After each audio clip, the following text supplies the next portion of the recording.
Yes, please. Welcome, everybody. We're about to start our February 6th, 2025 Rockingham County Commissioners meeting, and we'll start with the Pledge of Allegiance. Commissioner Tombrello, lead us, sir.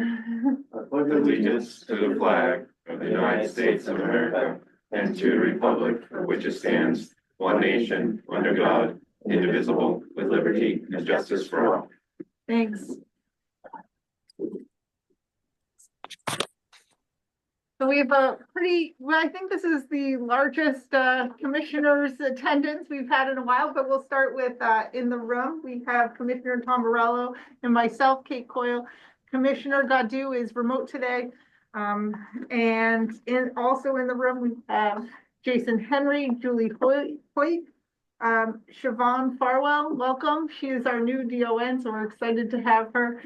Chantal Jaconin, Chuck Nickerson, Jude Gates, and Layla Matilla, and that's in the room. In Zoom land, we have Sheriff Macias, Major Bashaw, and Aaron Coker.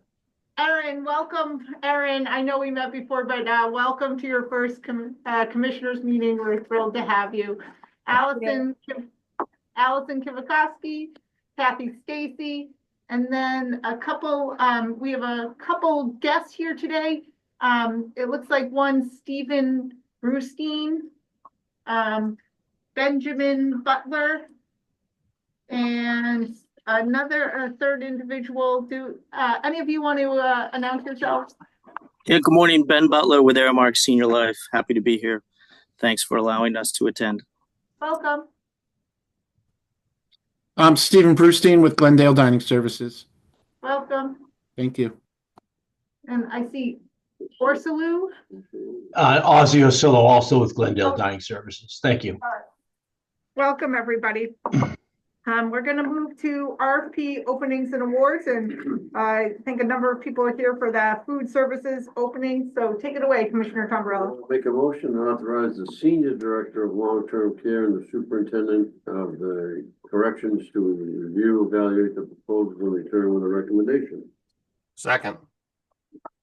Any discussion? I'd like to know how many applications or how many proposals we have. Just Do we know? Yes. I know there's one here from Glendale, nice heavy box for Chantel to carry back. Oh, I will let Jason be honest carrying it. At first I thought we were getting some food, I'm like, okay, I went to open it, I'm like, oh. It's your CrossFit. Yeah. CrossFit. Who doesn't need a little?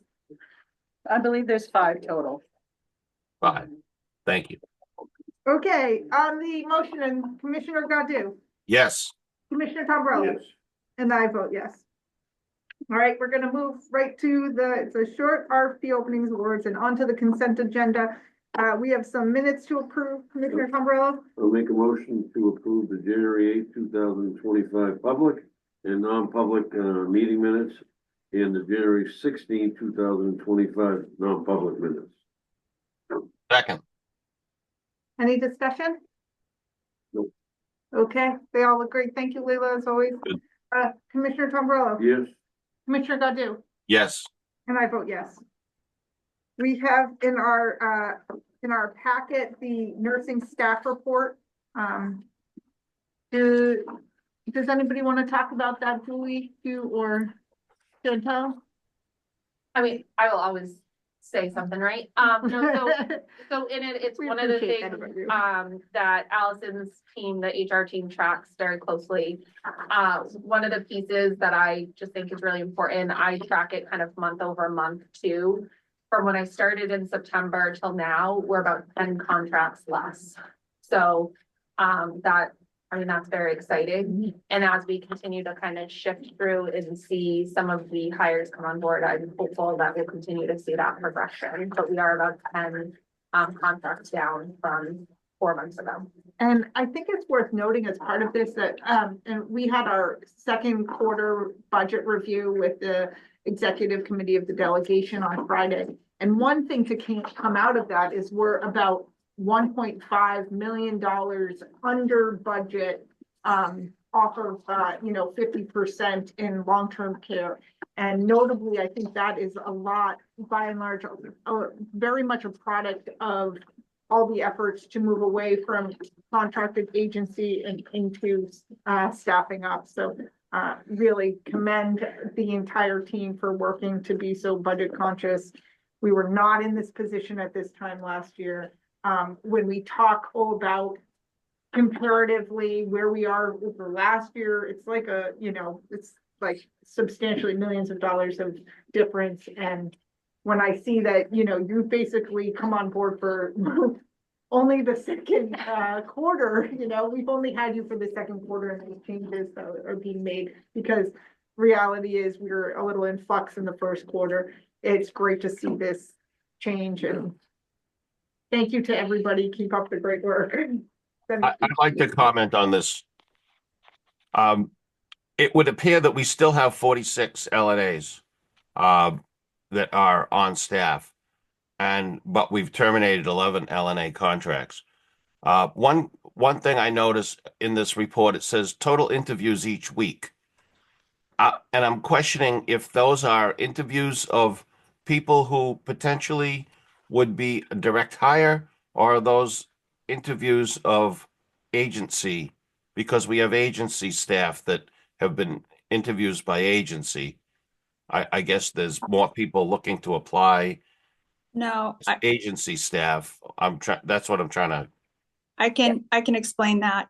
Lori Dalton and the team next door evaluate along with Riley when contracts are ending, and assessing the need to renegotiate the contracts to keep them on. If somebody does not want to come back after their 12-week contract and the long-term care has determined they still need that position filled, or that, work filled, they notify Riley of what their needs are, and Riley has to go back to the different agencies and inquire about any potential LNAs that are on first shift or second or third shift, wherever the need is. And then she interviews those LNAs, agency LNAs, to bring somebody over that will meet our needs. So those are what those interviews are.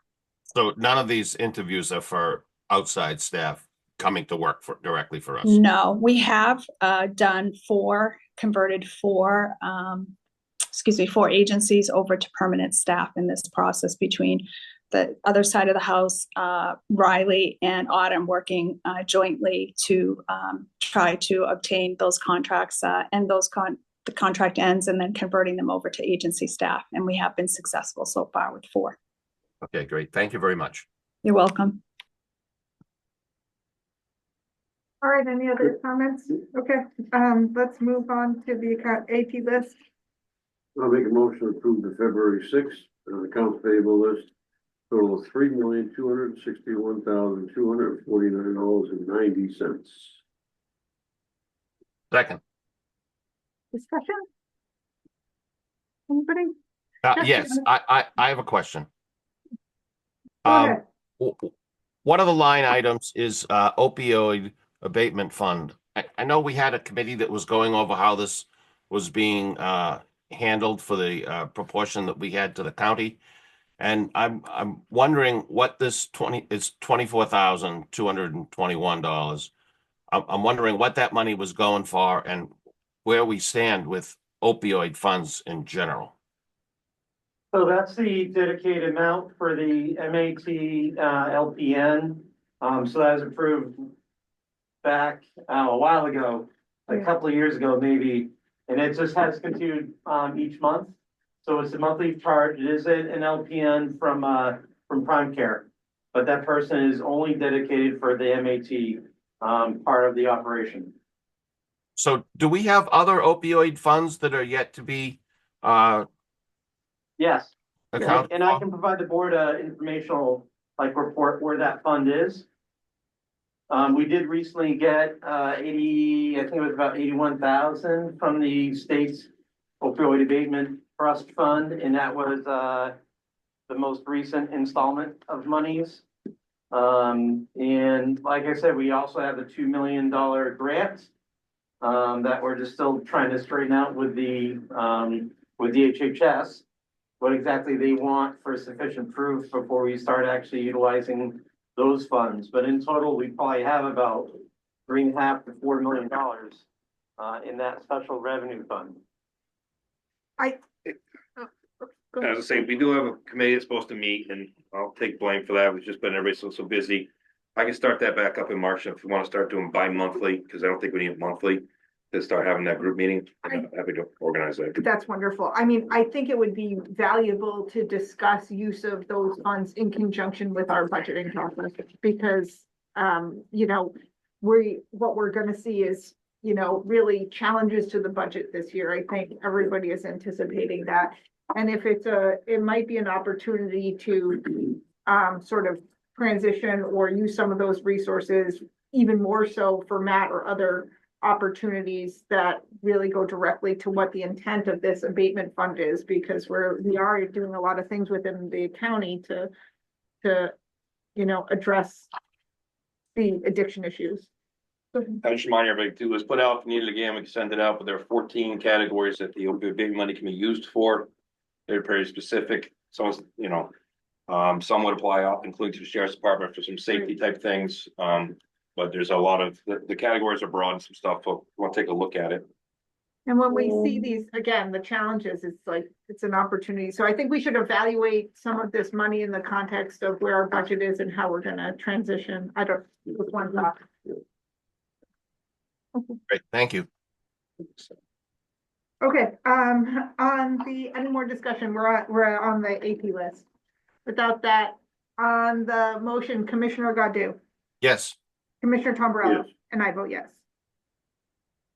Okay, we're moving on to commissioners' updates. Do either of you guys have anything you want to share? NHAC tomorrow morning, and then I have a setup with, Allison and the superintendent to kind of pre-talk union stuff up there, so we're gonna be meeting in private, weather permitting. That's our plans tomorrow, so other than that, everything's good. Great. Commissioner Godu? I'm looking forward to union negotiations all next month with two different unions. So we did a little preparation for that ahead of time and looking to get those contracts buttoned up. Wonderful. I'll just follow up with, we had the executive committee meeting with the delegation on Friday, and that went really well. They've been very supportive. I think one thing to come out, it's nice to do that budget review and see, I think every department has been really mindful and we're doing well as it stands halfway through the year. Lots of great initiatives. Some of the, you know, new structuring with new positions is exciting. And yeah, overall. Oh, yeah, I mean, a special thanks. I think goes without saying, Jude, that tour, thank you so much. We did a tour of the building and it was really, really fantastic. It is amazing I can't believe how fast. Personally, I am blown away at how quickly the project is moving. I mean, it's stunning. It's stunning. And the scale and, you know, we're all lost in there. And when you think about managing each, you know, each section of the building and the, you know, construction and mechanical systems and all those things. But there's a lot of sheetrock. It was exciting to see. There was even flooring materials getting ready to be installed. Really, I'm gonna move in with Kathy Stacy, she's got the nicest office there, Kathy. and you know, I'm really fortunate, I think, to have Harvey and Warren Street on the project. I mean, Harvey is just, I don't think we'd be where we were had it not been for Harvey and Warren Street. That partnership has just been amazing. It's just wonderful. I mean, they've done such a good job. And I going through, I'm like, the site was so clean. It sounds like a weird thing. It sounds like a strange thing to say, but I mean, Commissioner Tombrello, how many job sites do you go to? And it's like. I had a shoot on Friday and I'm like, I've already been in there a bunch and I'm gonna be in there quite a bit. I thought, you know what, today might not be a good shoot day. Being in the trades, how many times do you walk into and it's total chaos? And they are so dialed in at every facet of this project. It is Keeps us incredible. safe. I did Yeah. want to be there for, Pat to see, you know, and I know Kathy's seeing her place and her people will be thrilled, but Pat Conway to see her place up there is really something. you know. The other thing I was blown away with is the amphitheater. Mhm. That is going to be Yeah. just a great community space, a camp for the campus community as well as within all of Rockingham County. You know, already hatching ideas, so I think it's gonna be, no, just really to benefit the county as a whole. It's really a space that's absent, I can't think of, so, It is very beautiful, even seeing the tile. It's gonna be nice. Yeah. wow, I know. You're not coming over there though, you're gonna stay here. That's okay, my building's beautiful You can go too, Yeah. over but I'll be in the amphitheater. Great. You're Go gonna- We visit could've Kathy on the patio. Thank you, Jude. It's just unbelievable, so. Hey, is this a good time too? I know the folks that haven't paid attention, right? About us changing the times in March. Oh, Just yeah, to let that's a, yeah. Most of them that are here know. We had the meeting later and it seemed like there was better attendance when we started the meetings in the, like, maybe early afternoon around 1 o'clock instead of 8:30. Does anybody, I mean, I guess part of this is solicitation of, is there a time that's better or worse for department head ODDs? Not necessarily a time, but just when it goes into play, because we already have several negotiating sessions set, Yeah, and some of those are for No, Thursday we're gonna afternoon. wait though. we were waiting So just asking intentionally, April, right. or after those are done, that's. intentionally that we were Yeah. considering that and doing that after we're through the I heavy think lift we of Say negotiations. March, first meeting maybe in March, but. Or March. April, you know, like Right. with some flexibility based on what we have for negotiations, I'm but gonna think like 1 o'clock, I think. 1 o'clock would be fine for us. My second generally leaves at 3, so yeah, I'd hate to keep it at 5 many times, but yeah, 1 o'clock would be great for if we us. do one, then that, you know, Yeah. we should be through the bulk of the public meeting by 3 o'clock on a regular. Yeah. Okay, It'll be easy, like I know Kathy will be able to yeah. come into, Pat. into work. Pat will be able to go to the court and do some court cases, so everybody will be a little more awake and won't be grumpy without their coffee. I think Not it's gonna be you, good. Commissioner No, Tombrello, you're I'm pleasant on my always. third cup, I'm already there, I'm always. Just so I'm clear, Just to let them know, the first. I know Commissioner Tombrello said beginning of March, but I don't think we've evaluated a hard start date because we need to Yeah. just Union negotiations. figure out the We'll have to get negotiation together with date. Probably Allison, Do you- to find out, we got a bunch scheduled this month, so that we can. I anticipate we'll probably maybe go into maybe early March with maybe one or two, but I feel like with the sheriff's and the sheriff's office and Jason's, I think we'll probably maybe be able to accomplish some Just set it stuff. for the first meeting in April, if that was their Yeah. intention, so you guys. So start in April? That works. You go there. Does that work for you, Commissioner Godu? Yes, that's perfect. Great. 1 o'clock is a great time for me. Great. My only concern would be what the other ODDs, if there was any conflict or anybody else had a conflict, but looks like that will work out, and whenever we decide to start it, will be fine with me. Fantastic. So we'll it's a soft start date of April 1st. Okay. Without any other updates, let's move on to the finance office, select actuarial services engagement letter. I'll make a motion to approve the engagement letter for select actuarial services for workman's comp, actuarial review and opinion. We submitted to the New Hampshire Department of Labor as part of the self-insured workers' compensation application, and to authorize the chair to sign all necessary documents as recommended by the Senior Director of Finance. Second, Any discussion? This is the firm we've been using for many years. They've done an excellent job. They turn things around quickly, and they're staying under $5,000. Wow, Okay. that's So, great. yes. Okay, on the motion, Commissioner Tombrello. Yes, Commissioner Godu, yes. and I vote yes. Thank you. Travel and training request. I'll make a motion to approve a travel and training request for a finance employee KC to attend the Tyler Connect 2025 User Conference in San Antonio, Texas. Munis training be held on May 11th to the 14th of 2025 at an estimated total cost of $3,301.95 as recommended by the Senior Director of Finance. Second. Any discussion? Nope. No, looks good. On the motion, Commissioner Godu, Yes. Commissioner Tom Morello, and I vote yes. Thank you. Grant application, the BJA fiscal year 25 Justice and Mental Health Collaboration Program. I'll make a motion to authorize the Senior Director of Finance and the Superintendent of the Department of Corrections to apply for the fiscal year 2025 Justice and Mental Health Collaboration Program grant from the United States, United States, I guess, yeah. Department of Justice, Bureau of Justice Assistance on behalf of the county for an estimated cost of $500,000. Second. Any discussion? We just don't have a defined amount yet because we're working out what amount we could put into the approved budget categories. Okay. But the maximum word is $500,000, so it's definitely gonna go towards Senate Melville Health Services with an eye, again, of us expanding into that new facility, the new building. So, and maybe even enhancing what we currently have, you know, across the street. Same on both of these. The other one is even more, but most likely we won't be going for the full amount, but we don't know yet. What do you think? No. That's just, I think that's where the cursor is. You know, There's a hand on it. yeah, it looks like you have a raised hand, it was just the Kathy, I cursor. thought you had your hand up, but it was the mouse. The mouse was on the screen.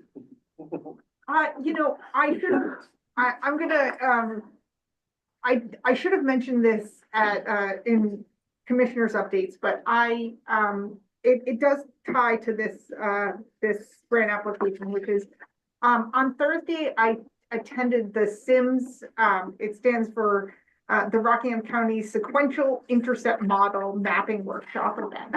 And what the purpose of that event was to get all the stakeholders, the various stakeholders, including judges, mental health clinicians, prosecutors, defense attorneys, Major Banville attended, and Mary Beth and some of the individuals from the jail, and get everybody together to talk about sort of the overlap of mental health and the justice system. And if nothing else came out of that workshop, and it's really great to have these events where you get all the stakeholders together, interacting, working together. But if nothing else came out of that, it was like how amazing the work at the DOC is.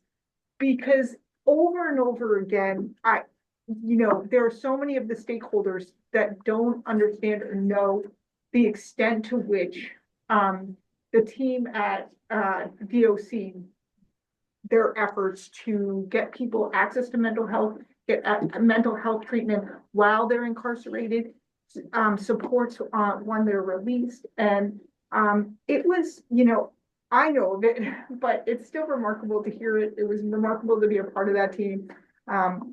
Between John and Mary Beth, they knocked it out of the park.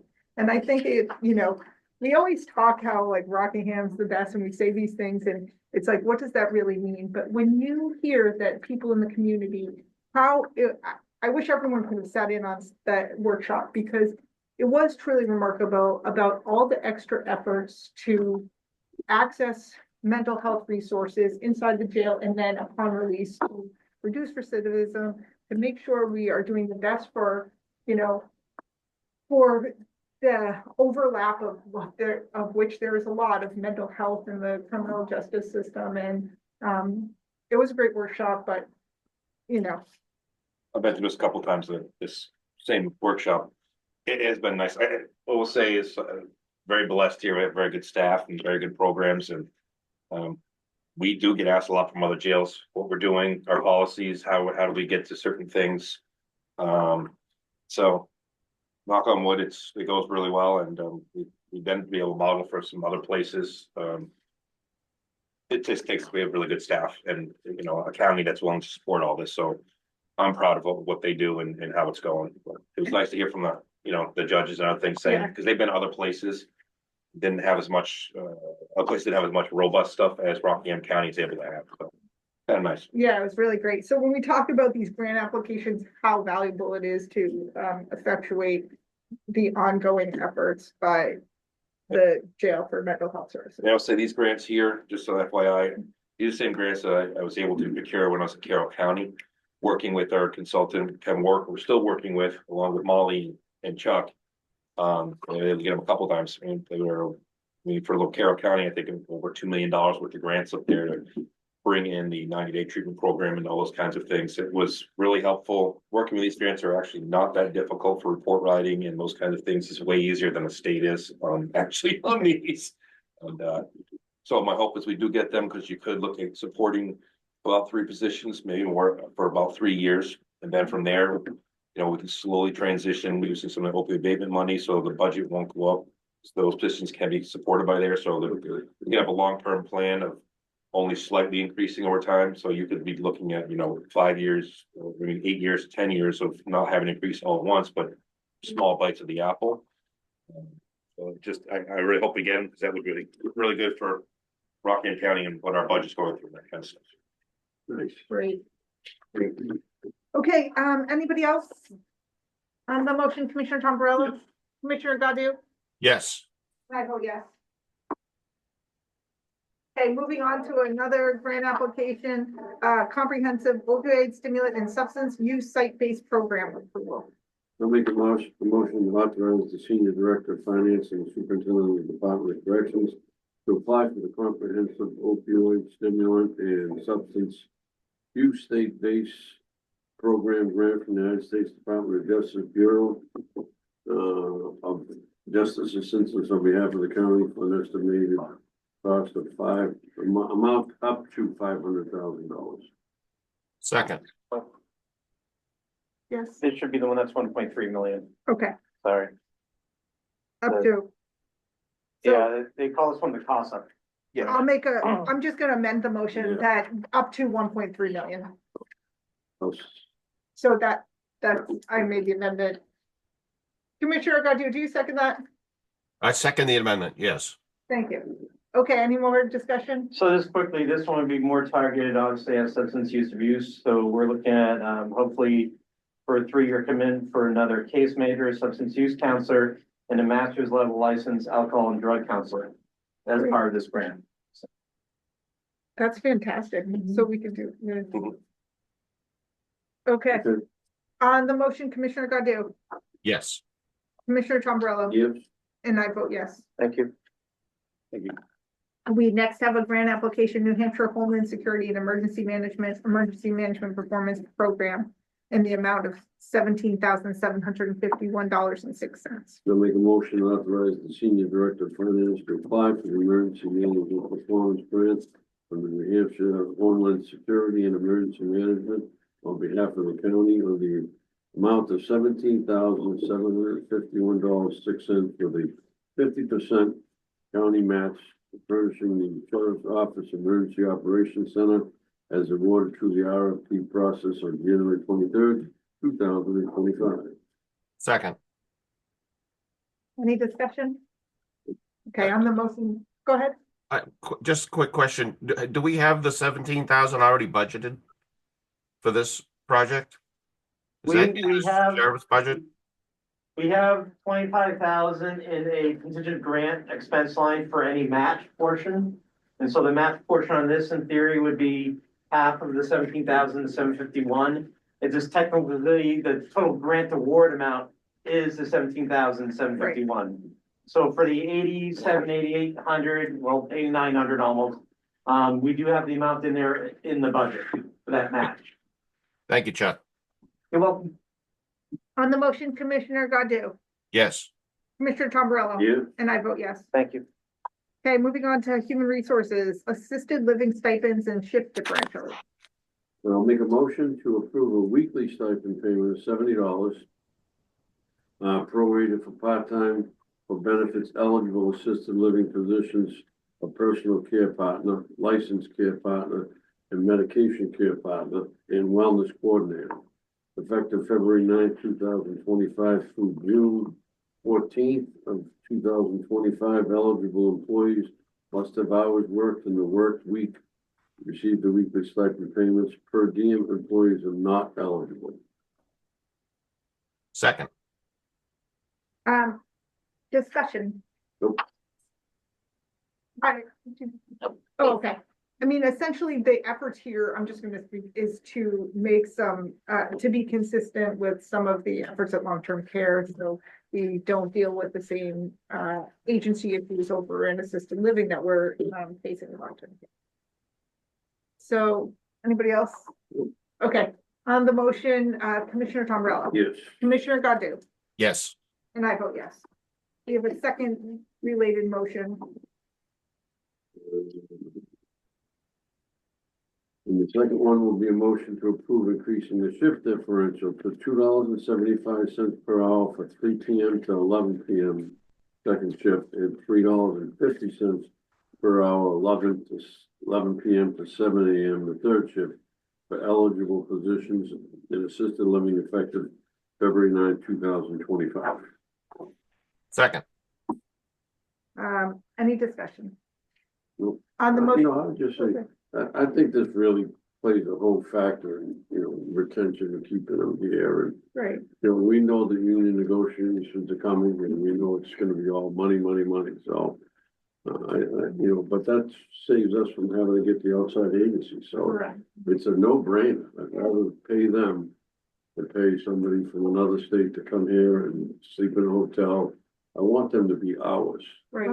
And it, We'll call them our people. and besides the fiscal savings, I know we've talked about this, but our goal is like the continuity of care and the investment that you get from having our own employees and that impact it really does have on our residents to see the same faces coming through especially to have that, you develop relationships rather than just service.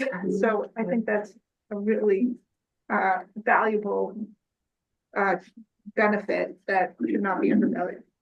And there really is some star per diem people that come, like, I had told you guys, I was at a funeral, and one of the Waiting for per you to diem, convert her. one of the per diem people was there, and that really touched me, that, they don't have to, they make big money, they can be here, but to see somebody like that actually be affected by the death of a resident and be in line, that really hit home to me. Really did. I think we've been really fortunate, again, from my opinion, in a short time, that a lot of our staff genuinely are making connections. They're genuinely here for the residents and kind of that reason. And it truly shows when you look at the outcomes, the relationships, and the way that they're able to intervene before things kind of in a more proactive way, because they know, a peanut butter sandwich will solve this problem, or this person needs 10 extra seconds to recoup, Yeah. or, those small little Right. things that seem so small that we take for granted every day in our lives, our staff is able to supplement and continue that continuity because they truly know our residents and they're in it for the right reasons. And my hope, nothing against the agency, some of the agencies we've converted have that exact mentality and have been with us for a while. However, you get that with our own staff, and being able to have that and truly kind of invest and build on the education in that clinical will only benefit our residents. Yeah, it's not just a job. It's not, right? We're truly impacting people's lives, whether we're a part of their story, the end of their story, and being able to kind of keep that dignity and that person kind of autonomy for themselves is a truly a beautiful thing to see. Thank you for that addition. Okay, on the motion, Commissioner Tombrello, Yes. Commissioner Godu, Yes. and I vote yes. We have some discussion about employee retention and engagement. Allison? Hi, how are you? So we have used the opera funds through March. And then we would have had, so we'll have no more money going towards that, the way it was designed for it to end and be commitment to. So we have the months of April, May, and June. I looked at the retention line budget for HR. I have monies in there. That retention line is for years of service, numerous holiday cards that I initiate for the board through that line, and some other additional areas. And I would like to propose, if the board would permit me, to use about $2,500 of that for the months of April, May, and June to continue the recognition to the different departments, if they would permit me to do so. And then we can reevaluate in the budget time about recognition monies in the HR line there for recognition, if you want to continue a program such as that. Yeah, I mean, Commissioner Godu, do you have something? You want to say? Yes, my gut says that since we don't have ARPA money, that we should discontinue this. I don't know. I do know that we have some specific things that we are doing, and we have the employee recognition, which I think we've kind of upped our years of service dinner to bring in spouses and, to enhance that. And I don't know, I think this money could be used in a different way, but I don't know. I'm open to the proposals. Do you have anything, Commissioner? I would just say, I think eventually we're gonna have to look at, stipends and stuff like that. I think we're gonna, eventually the well's gonna dry up. So I think, this one here is $2,500 and has it, I'm okay, but I think we're gonna have to really look at it, because, we're not getting that aid of money anymore, so. We get a lot on our plate coming up between union negotiations and stuff. I think eventually, I'm okay with this one, but I think it's just something the future is gonna see that we're not gonna be able to afford to do all of them. I feel like a little bit different on it. I think it's like, it is a great tool and overall short money. Like when you think about the budget as a whole and retention and recruitment, these are like really, these small things can be really important to job satisfaction. So I kind of feel like I think to finish it out through the end of the year makes sense. What I would suggest what'd you say? Into the budget cycle. To finish out, to the end to June, and Allison has the money, and we're talking about $2,500 for countywide for one quarter, right? So, if you extrapolate out, I don't know where we were, if it's $10,000, if we're talking about $10,000 in HR's budget for the year, it's not huge money. I think, there's some opportunity. I think that we just need to evaluate it in the whole for, just like as we go through budgets, each department budget. And then if some, departments want to, put it into their budget, that's an opportunity there, but we'll address it on a case by case basis. If I may, I just have a quick question. Allison, what would you use the $2,500 for? It would be different gift. So in April, Gift cards? Yeah, it's the different gift cards for different places. And the ODDs pick somebody from their department that they would like to recognize. So it's fair, it's equitable. They're making the decisions and we can kind of keep tabs on it. So not one person is always getting a gift card out of a different department or multiple times. So it does look, it's small. These we're putting for a price value of $75. So we're not going crazy, but it may be a gift card. I have some flexibility to move that around. It may be a gift card in May, depending on where we're going for business or an event, that it ends up being $50. So I'm keeping it within a range that I think is appropriate because they do get taxed on it. And so you just want to have that value and people that want to enjoy it. And some of the stuff that we're doing is not just for the employee, their family. They can take the kids for coffee, not coffee, but an event or a place that they haven't been to. So it gets them out and around the community of Rockingham County. We've tried to stay within the county. That the ARPA was for the county. We were hitting all the businesses in the county.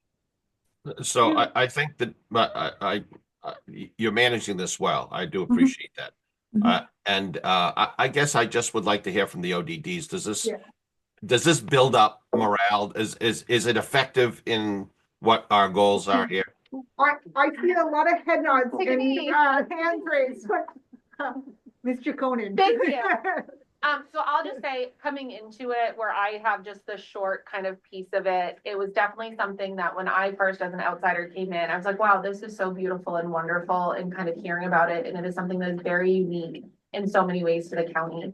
I've worked closely with HR with kind of having a list and looking at it and evaluating, and I've shifted a little bit how we do it so that it's more of my direct staff and kind of a different way. But I've actually started doing it off of the family surveys they get where they're identifying specific people. And it's changed in so many ways, but the responses, I mean, I had an employee almost in tears, so grateful that this kind of acknowledgement. When you work in long-term care, you really get your gratification internally because you hear the negative from families unless there's a passing and they're grateful. And to be able to take some of those things, share those stories, it truly has moved a handful of my staff, and we're talking LNAs, social workers, one of my supervisors, not my leadership team. And they have all been truly just astonished. Some of them didn't even know that this was going on, and really changed it. And it really has had a huge impact on some of the staff. So that's my take on it. I too kind of have a negative environment over there, so.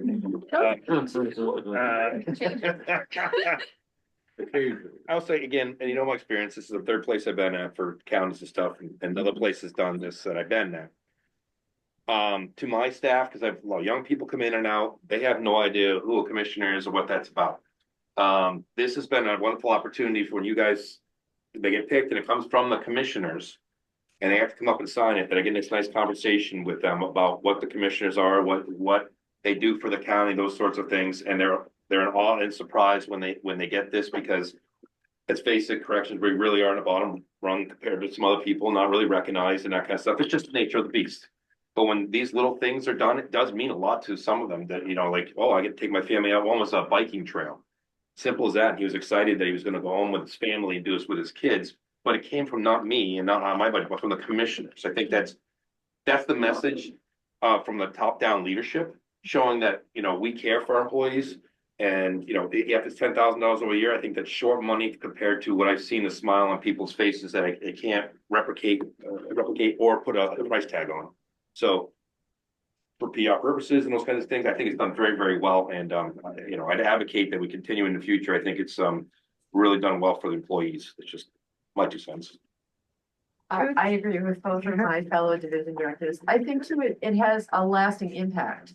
Because they come, they talk to you, they're surprised, they're grateful, and then they come back afterwards and tell you how much they enjoyed it. I think it adds a long-term morale effect, absolutely. That's great. Seems like it's like, does anybody else in Zoom land want to weigh in? Anyone different? No. Okay. Oh, Chuck? Yeah. Oh, there we go. I think it's a great idea to award these people, you know, these gift cards. I mean, and it's coming from the commissioners. It's really good because, you know, the three of you, I think everybody, I mean, you appreciate all the hard work that the sheriff's office does, or corrections, or everybody. So it's a little incentive goes a long way. Thank you. That's great to hear. So I think, so your Commissioner Godu, so it looks like Commissioner Tombrello, I don't know where you sort of stood on that 2,500 use. After listening to everybody's positive comments, I'm in favor of spending the $2,500. Okay, great. So we're all on board. All right, thank you, Allison. We're gonna move on to exception request 9.9-5 Sheriff's Office. I'll make a motion to approve an exception request to personnel policy 9-5 bereavement leave for sheriff's employee KL as recommended by the Senior Director of Human Resources. Second. Any discussion? Just an oversight. Yeah. Okay. On the motion, Commissioner Godu, Yes. Commissioner Tombrello, Yes. and I vote yes. We have an exception request, Finance Office approval. I'll make a motion to approve an exception request to personnel policy 7-3, new appointment rate for a finance officer employee WR as recommended by the Senior Director of Human Resources. Second. Discussion? This just takes into consideration the master's degree and business administration, the education that this employee has, as well as experience. So That was part-time, that's what. Part-time is 35 hours. Yeah. Part-time, and this person does have experience in public accounting and government accounting. So, and a master's degree, so it's about 10 years between government accounting and public. So I think it'll be good. above the midpoint. Okay, on the motion, Commissioner Tombrello. Yes. Commissioner Godu, Yes. and I vote yes. Thank you. Moving on to long-term care services, we have the Cal America Security Addendum and change to contract. Make a motion to approve the Pal American Security Contract Addendum with the updated billing rates and decrease of hours as authorized the chair to sign all necessary documents as recommended by the Senior Director of Long-Term Care Services. Second. Discussion? We had some discussions about this collectively. Essentially, we feel confident that this is not, the reduction in hours isn't going to really impact security or care at the facility, especially because we're talking about hours that it's really not being highly utilized. Thank you to Jude and her team with the key, the fobs to enter so we can lock doors, and so we don't have the same concerns we had years ago when we didn't have all the sort of the technology aspect and infrastructure. So, Yep. Okay. On the motion, Commissioner Tombrello, Yes.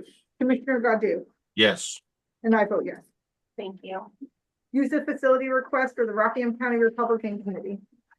Make a motion to approve the request for the use of the Hilton Auditorium and waive the facility fee for Rockingham County Republican Committee's revised 2025 monthly schedule. Second. Discussion?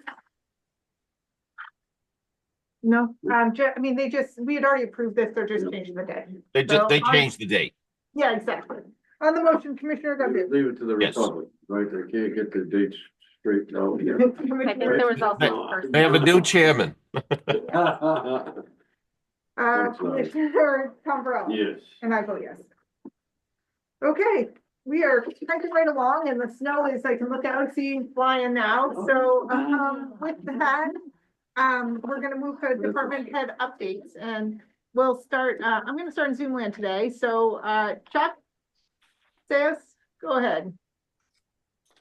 Good morning. Nothing really new to report this week. Snow is coming in, so make sure everybody drives home careful. That's it. Thank you. Major Bashaw, do you wanna weigh in or? No? Anyone over at the sheriff's office? No? Okay. Allison, you're up. Hi, nothing new to report. We're doing well. We're just gearing up for some different, we have a lot of different initiatives going off around wellness or just communication around our benefits. Colonial Life is coming out, and we have 457 plans that will be coming out. We'll be announcing that.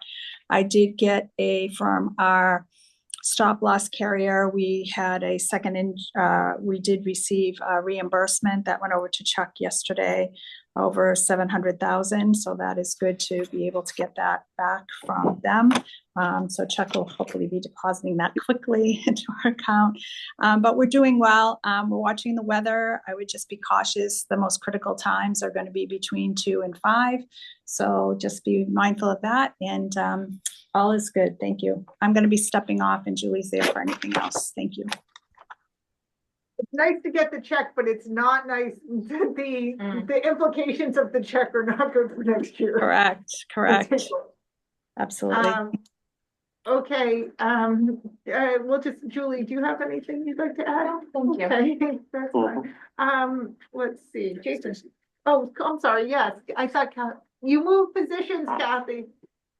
No, she said. Yeah, that. no, Oh, nothing you did. Yeah, report. you said- Nothing to sorry. report. You. Just Thank listen. you. Hey, Kathy, oh, she's gone. Do you have, what are we seeing for sales? Mostly commercial. Mostly commercial property, a lot in Portsmouth, Kate. A lot in Portsmouth, Yeah. a lot in Well, there's- Portsmouth.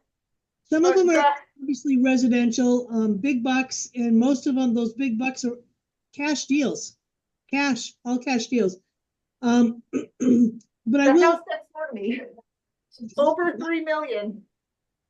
yeah, I mean, it's crazy. Crazy. It's crazy money.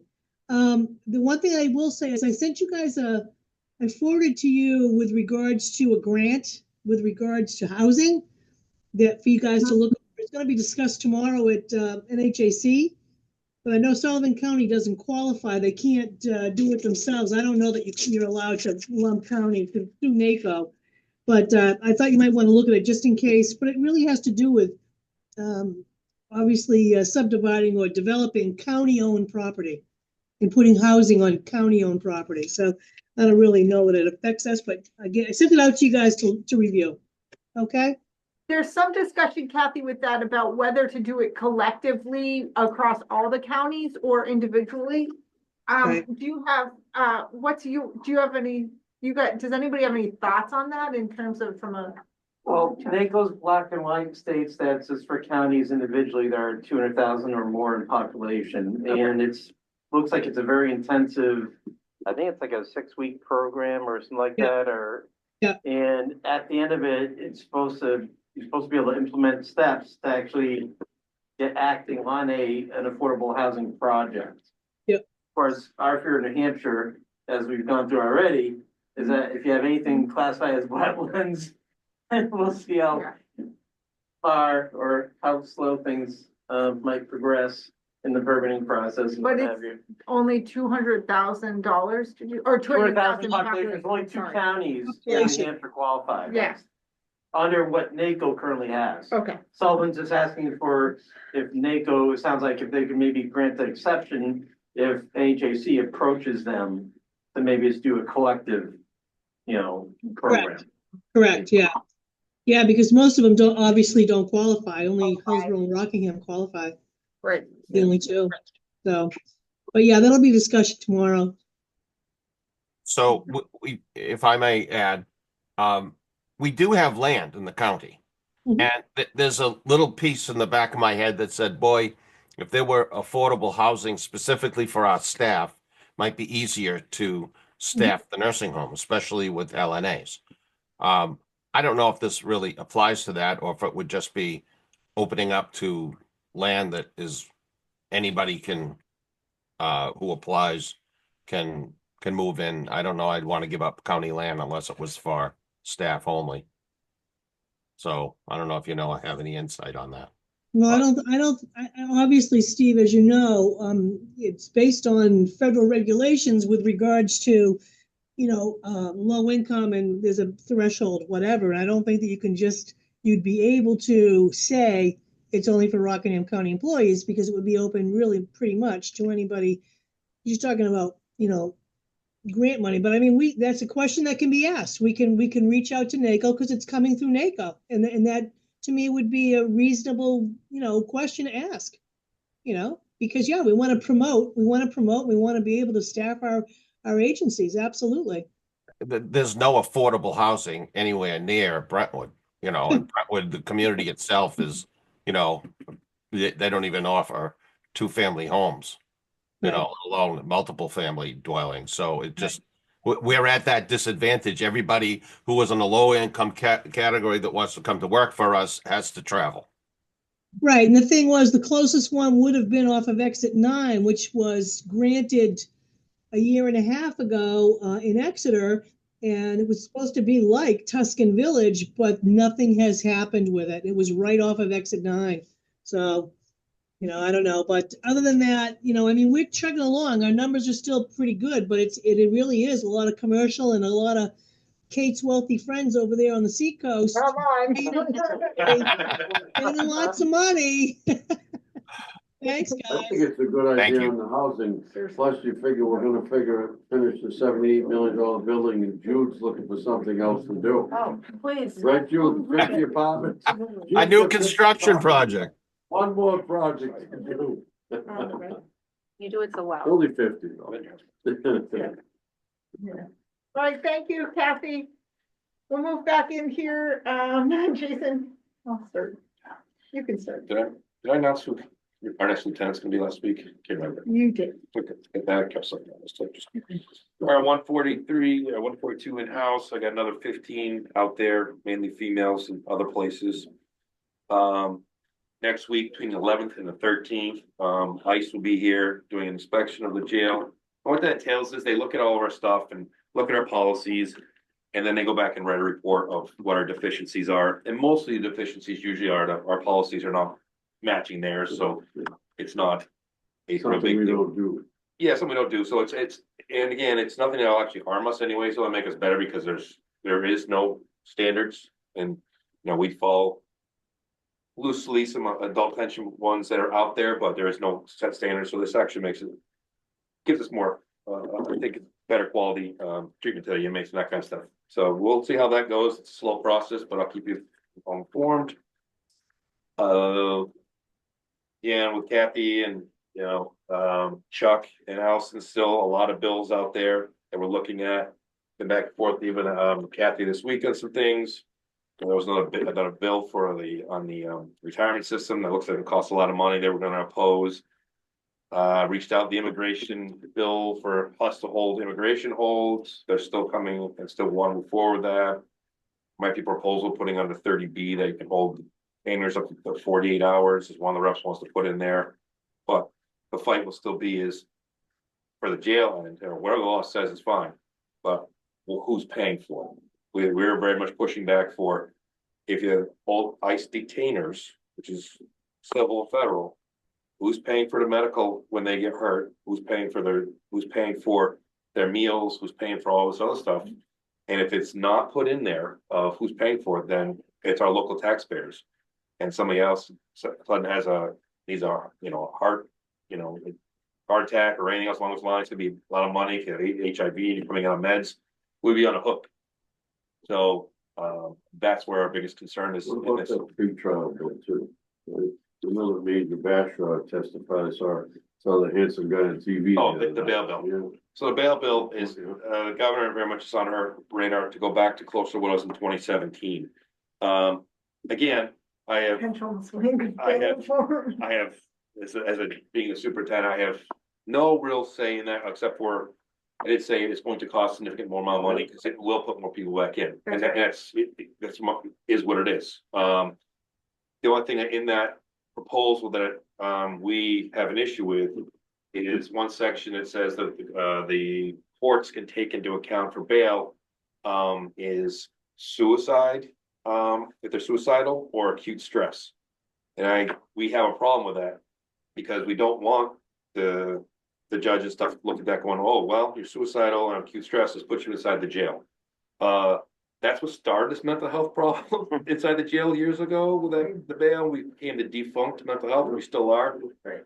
So we're working, and Tom Velarde actually wrote this for Who Up Stratford. He's already reached out to, and I think that can be amended. Because he used to say if you harmed yourself or others, which is different than suicidal, is taking accountability for looking at that as possibility of bail and acute stress. I mean, who's not under acute stress? Just pick a day. So that section in particular is one that, as a superintendent said, we're definitely going to, try to persuade and change.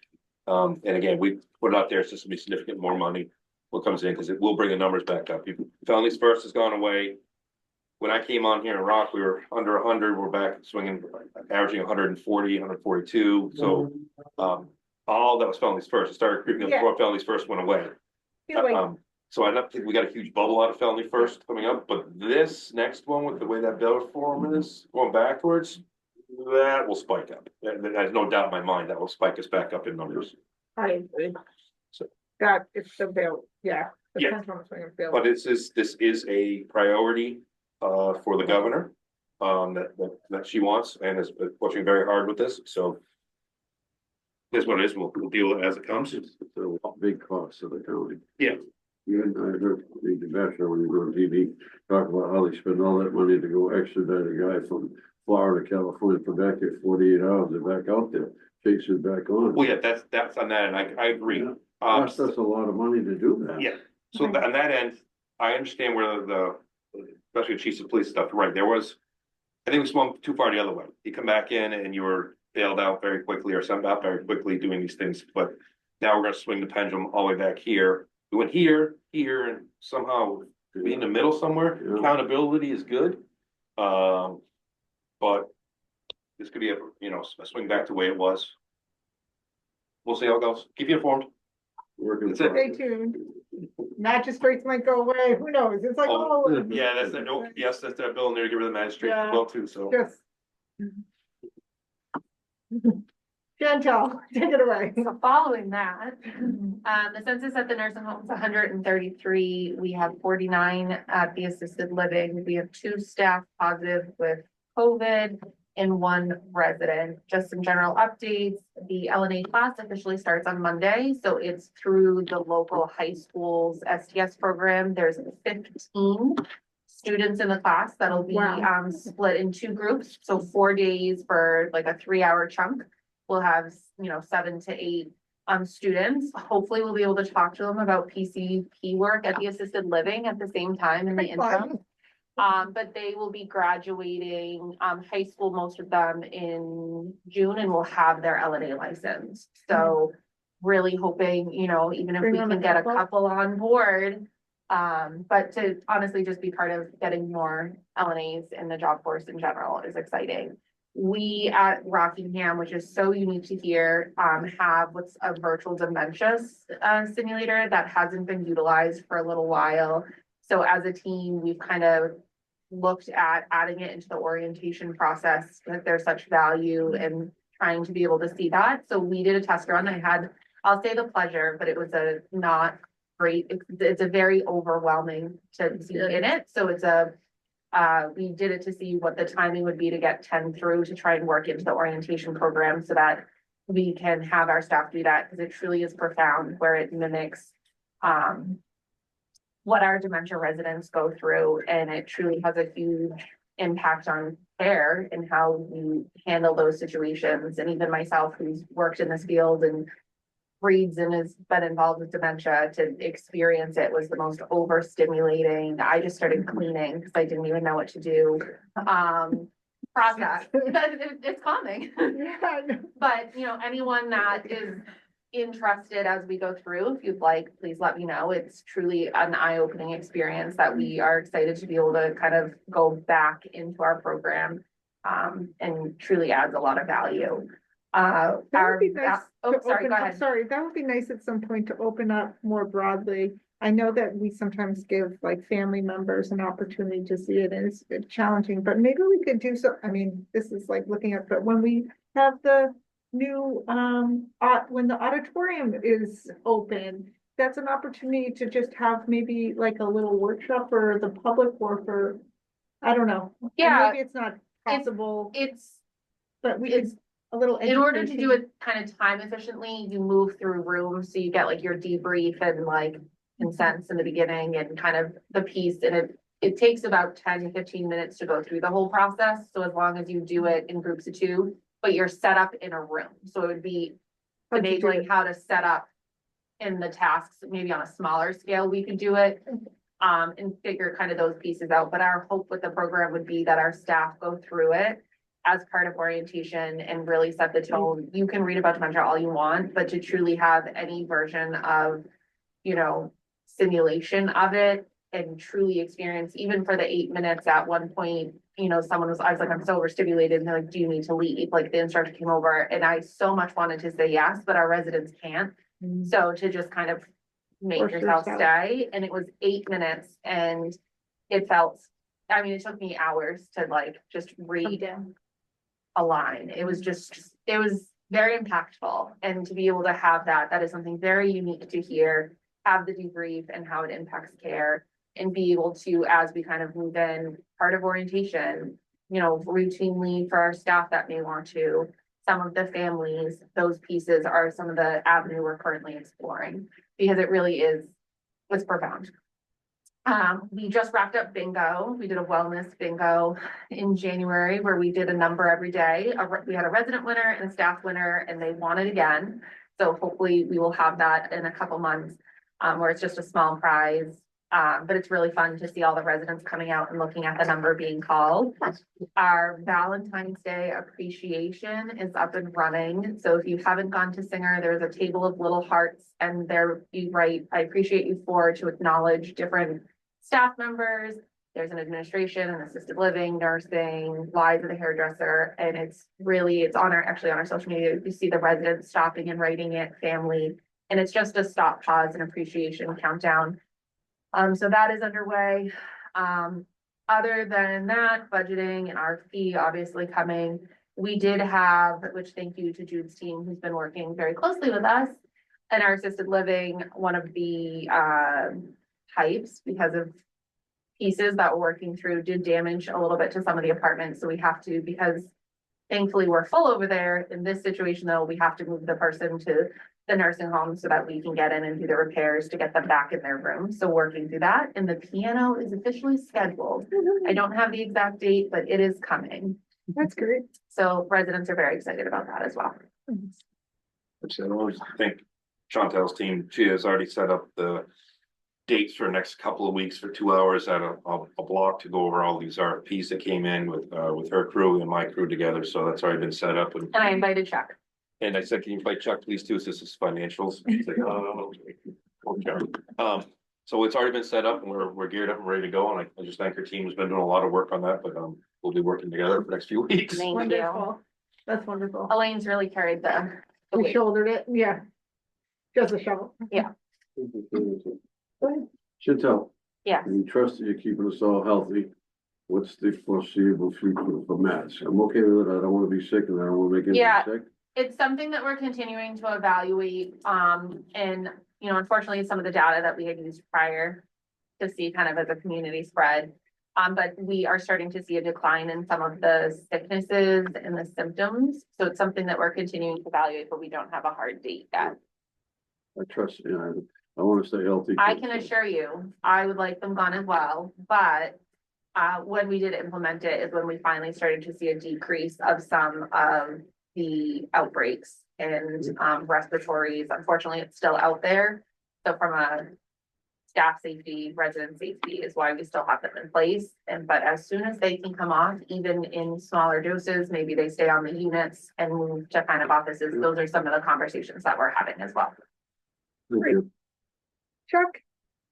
Well, I'm happy that we're beyond the month after quarter end, but all the grants, all the filing and reporting was done timely.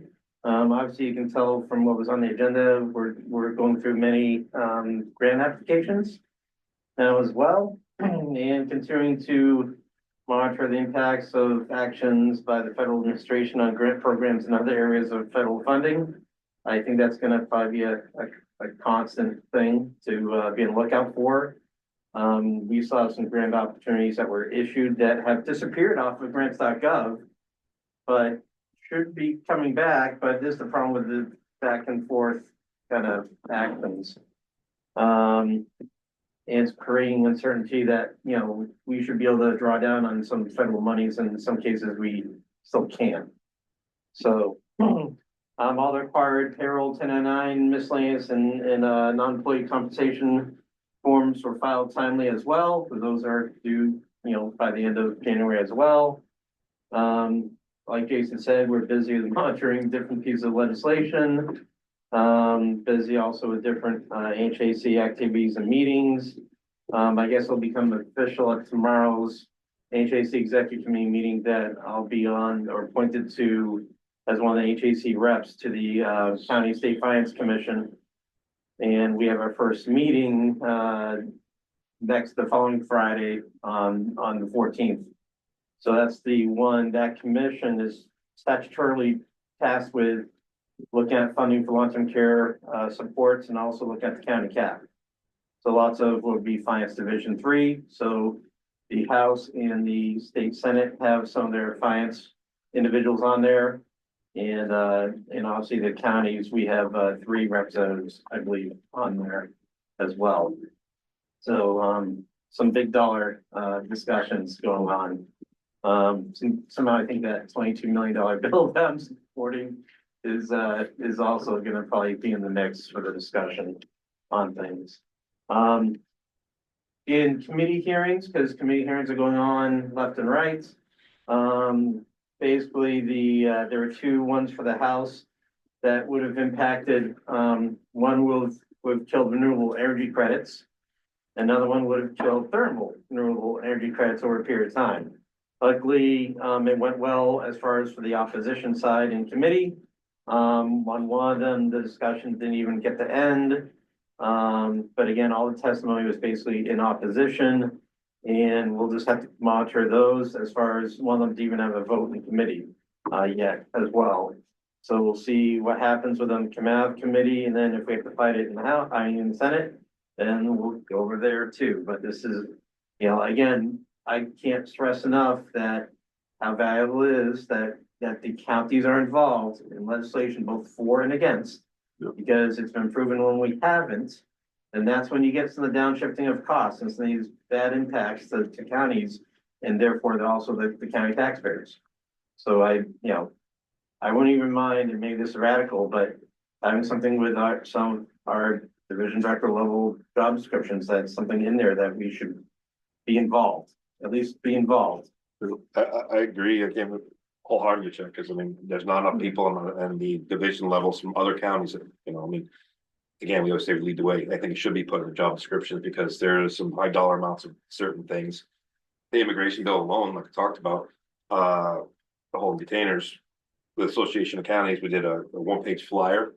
They put it out that morning before they go to vote and everything else. It's like, here's an action item, and they actually looked at that. So that's why it got pushed over to be looked at a little further. And we use our political clout within the Association of Counties when we need to, and that kind of stuff, and when back way and other kind of stuff. But because of the impacts that are going on, and we are a big county, and again, a $101 million budget, I agree with you. That really should be, if your division director should. And then the committee members are paying attention as far as who's attending, who's putting in some statement in opposition or not. They're looking at that. Yeah. So it pays to show up one way or the other. But that's. We agree. I mean, I think it is like really valuable to have people on the front line, because it does matter when you show up. Well, again, there's also several bills in there that put in for that you can't use taxpayer dollars to have lobbyist groups, which basically the DuPont Group is a lobbyist group. And if that bill ever passes, which it hasn't yet, but it keeps coming every year, then the money that we spend towards the Association of Counties, they would not be able to do the job that they do down there. And to read some of it too, they also, way they word it is, some of us who went down to even testify in our positions could be in trouble for going down and testifying against them. It'd be a crime for us going down. So those are huge problems on our end. And again, if they took that away, that it wouldn't be a crime for us, but we couldn't do lobbyist money. That just means people more like us are gonna be down in Concord a ton away from our jobs because you have to. Some of the bills are put in there severely hurt us. Again, just the usual, just very busy. I know Jude has a good update on the building as far as on the permit side of things, especially. So I'm gonna let you have that part. Thank you, Chuck. So I am done. Thank you. Good morning. All is well in facilities operations. We are very busy with storm cover, as you can imagine, but we're poised, we're ready. We finally got the permit for well number 4. Pretty excited about it. It was a major sticking point.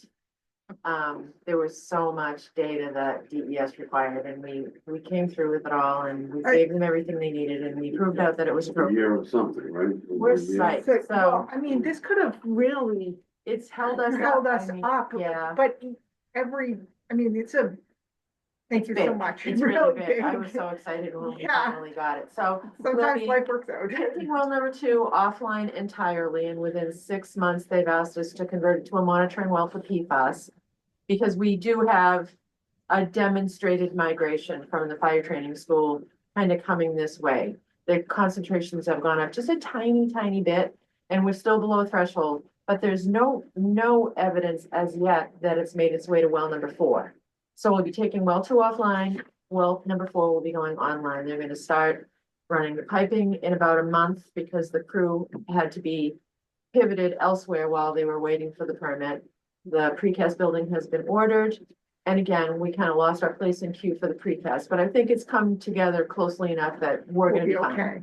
Yeah. Yeah. So good. other than that, we're busy. We are dealing with the plumbing issue over in assisted living and hopefully we'll have it resolved shortly.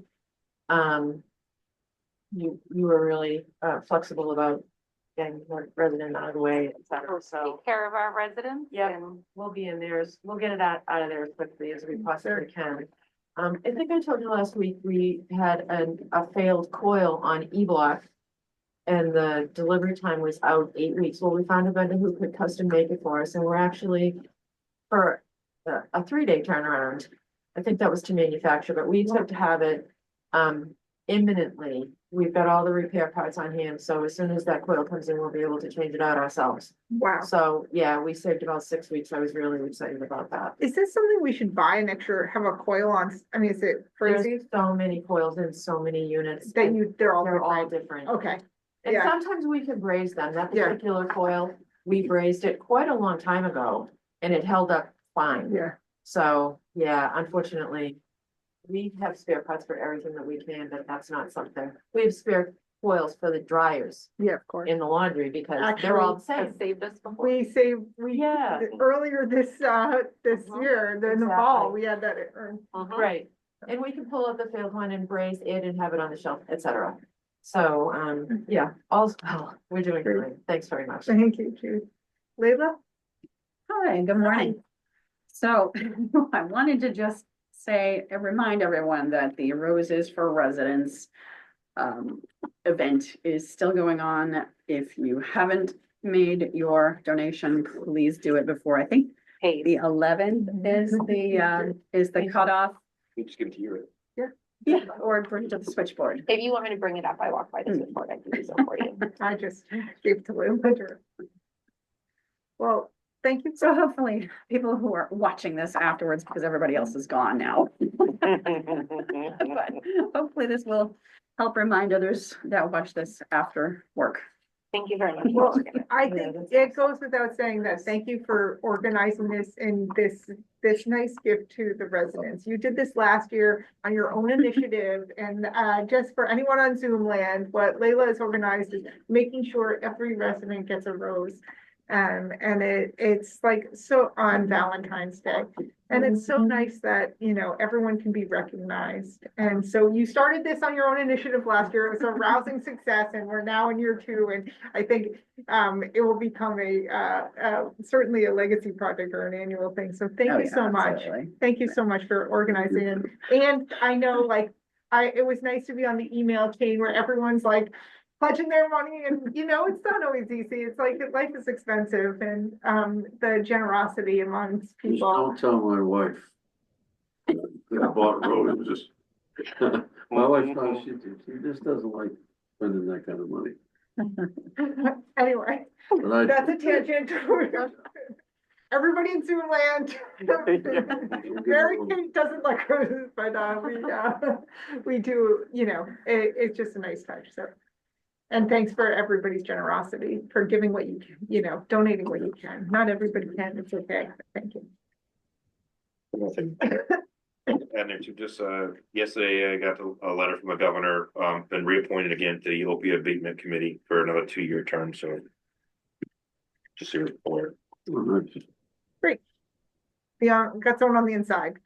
It's true. Your value in that role is a value in bringing information back to the county, so. We haven't met a little bit because we had some turnover, but we do meet this month. Great. Okay, I think that wraps up department heads. Well, new business, old business. First, we have HR weather emergency.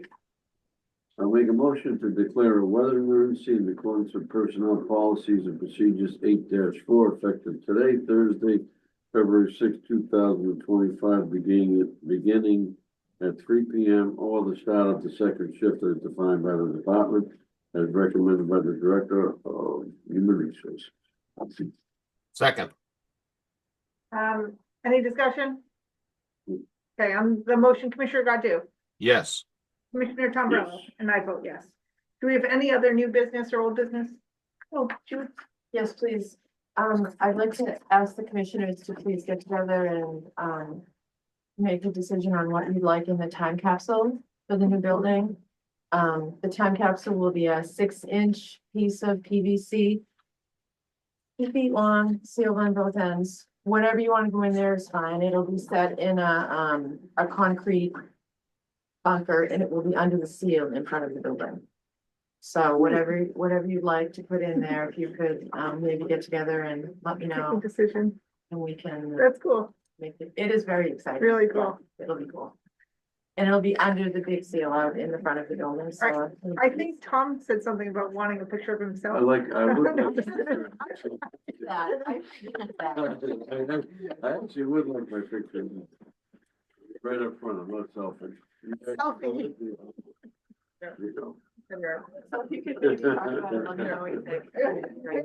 Good sort. Okay, thank you. With that, we'll move on to public comment. Anyone?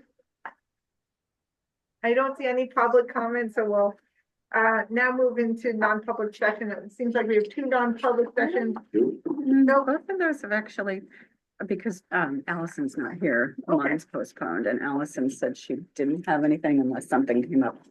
Okay, we may have no non-public. Does anybody have any? Nice. I mean, Alice is not here, we don't have 7 non-public.